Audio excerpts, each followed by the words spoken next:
সময় হল এতিয়া আমি আজি যেহেতু ইলেকশন কমিশনে আজি 3টা বজাত অসমৰ নিৰ্বাচনটো কেতিয়া হ'ব সেইটো ডিক্লেয়াৰ দিব ইয়াৰ পিছত আকৌ আমাৰ কিছুমান হয়তো আইন কানুনবিলাক নিয়ম নীতিটো আহিব সেইটো চাই পেলাই আমি আমাৰ দলৰ কৰ্মকৰ্তাসকলক কাম কৰিবৰ কাৰণে মই অনুৰোধ জনাইছোঁ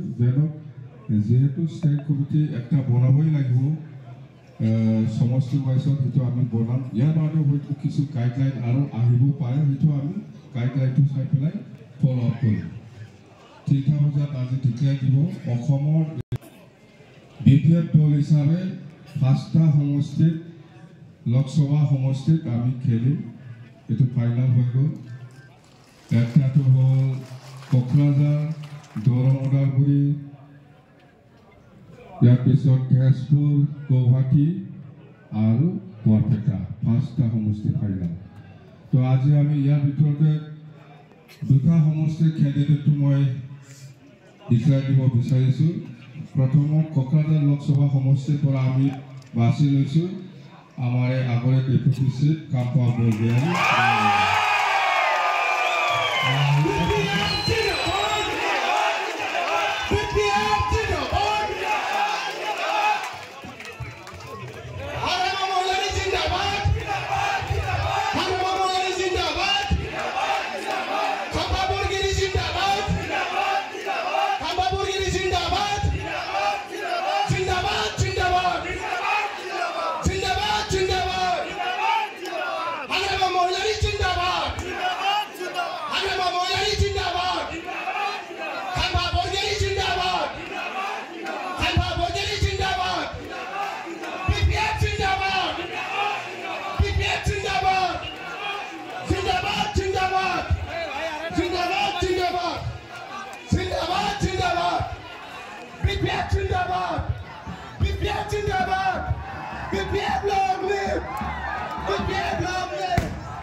প্ৰাৰ্থী ঘোষণা কৰিবলৈ বাকী আছে আমাৰ দৰং ওদালগুৰি প্ৰাৰ্থী আমাৰ ছাৰে ঘোষণা কৰিবলৈ হাতত লৈছে আপোনালোকে খন্তেক সময় শান্ত থাকি শুনক কথাবিলাক দৰং ওদালগুৰি প্ৰাৰ্থী ঘোষণা কৰিবলৈ গৈ আছে আমাৰ সন্মানীয় সভাপতি মহোদয়ে আপোনালোকে খন্তেক আমাৰ দৰং ওদালগুৰি প্ৰাৰ্থীটোৰ নামটো শুনক আমাৰ সভাপতি মহোদয়ে এতিয়া দৰং ওদালগুৰিৰ প্ৰাৰ্থী ঘোষণা কৰিব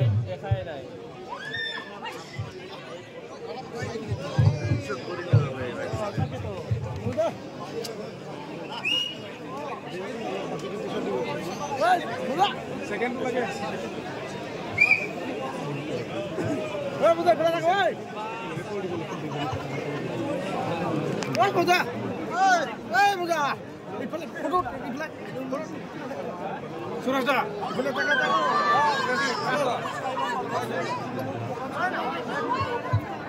বাস হইছে খাম্বা বর্গারি স্যার জিন্দাবাদ জিন্দাবাদ জিন্দাবাদ স্যার জিন্দাবাদ জিন্দাবাদ জিন্দাবাদ